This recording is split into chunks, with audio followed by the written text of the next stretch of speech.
আসসালামু আলাইকুম। ছোট্ট একটা শর্ট ভিডিও নিয়ে চলে এলাম। তবে আজ কি নিয়ে চলে এলাম মশলা দেখেই বোঝা যাচ্ছে। রেডি কালা ভুনার মশলা। এখানে আমি মাছ ছেড়ে দিলাম, বন্ধ ছিল, দিয়ে দিলাম পেঁয়াজ। এই তো মশলাটা, এখানে কিন্তু সমস্ত মশলা আছে। তো এটা কিন্তু 2 কেজি পরিমাণ বস্তু রান্না করা যাবে, সেই অনুপাতে আছে মশলাটা। এতে দিয়ে দেব 2 টেবিল চামচ।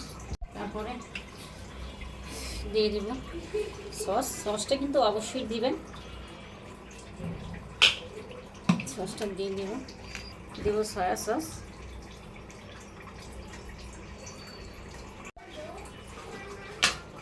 তারপরে দিয়ে দেব লবণ, দিয়ে দেব পরিমাণ মতো লবণ।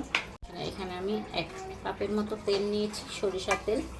অর্ধেকটা ঢেলে দিব, আর অর্ধেকটা হবে যখন আমরা লাস্টে এটাকে আমি ভাগার দিব তখন। এটা আমি সুন্দর করে এখন মেখে নিই।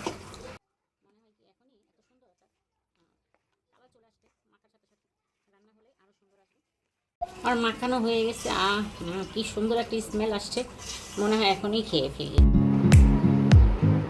আমি চলে এলাম গোস্তটা দেখার জন্য। এই তো আমি দেখুন হাই হিটে রেখেছি, তাই দেখো কত সুন্দর বলক এসে পড়ছে। তাই ভাবলাম একটু নাড়াচাড়া দিয়ে যাই এটাকে।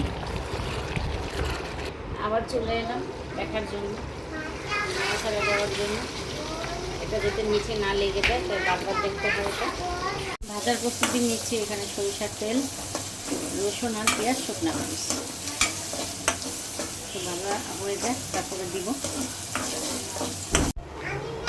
আবার চলে এলাম ভাজা যে পেঁয়াজ, সেটা দিচ্ছি।